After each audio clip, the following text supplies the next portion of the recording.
The Science of Being Great by Wallace D. Wattles. Chapter 1. Any Person May Become Great. There is a principle of power in every person.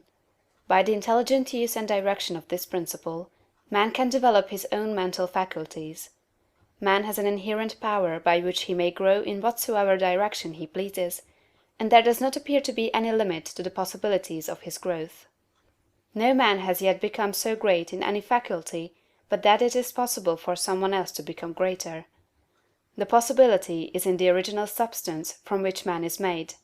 Genius is omniscience flowing into man. Genius is more than talent. Talent may merely be one faculty developed out of proportion to other faculties, but genius is the union of man and God in the acts of the soul.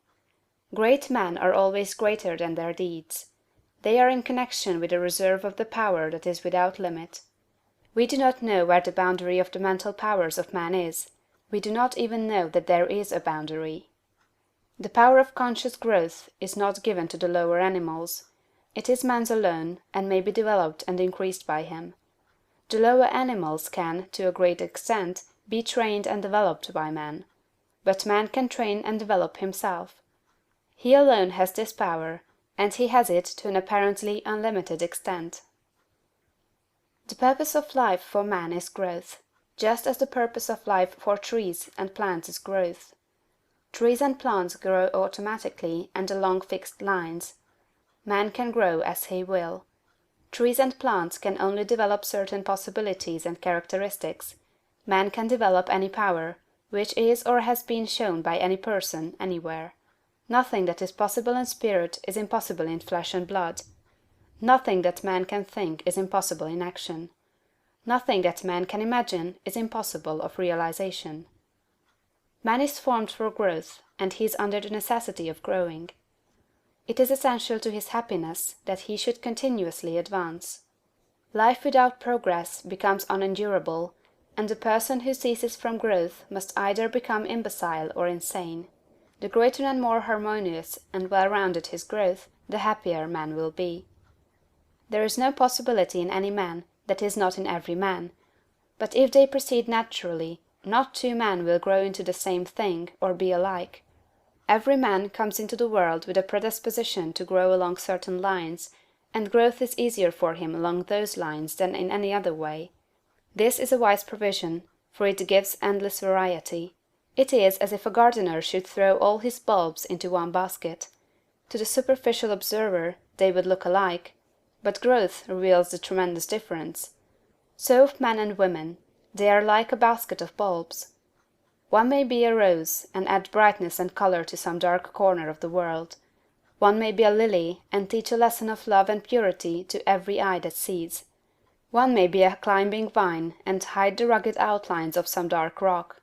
One may be a great oak among whose boughs the birds shall nest and sing, and beneath whose shade the flocks shall rest at noon, but every one will be something worthwhile, something rare, something perfect.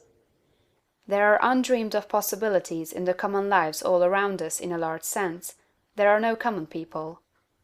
In times of national stress and peril, the cracker-box loafer of the corner store and the village drunkard become heroes and statesmen through the quickening of principle of power within them. There is a genius in every man and woman, waiting to be brought forth. Every village has its great man or woman, someone to whom all go for advice in time of trouble, someone who is instinctively recognized as being great in wisdom and insight. To such a one, the minds of the whole community turn in times of local crisis. He is tacitly recognized as being great. He does small things in a great way.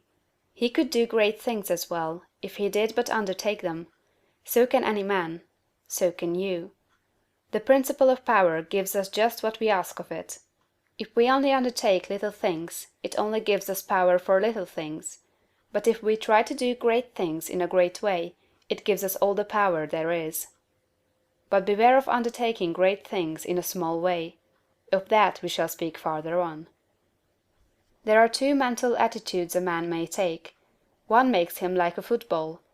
It has resilience and reacts strongly when force is applied to it, but it originates nothing. It never acts of itself. There is no power within it. Men of this type are controlled by circumstances and environment; their destinies are decided by things external to themselves. The principle of power within them is never really active at all; they never speak or act from within. The other attitude makes man like a flowing spring. Power comes out from the centre of him. He has within him a well of water springing up into everlasting life; he radiates force. Highest felt by his environment. The principle of power in him is in constant action; he is self-active.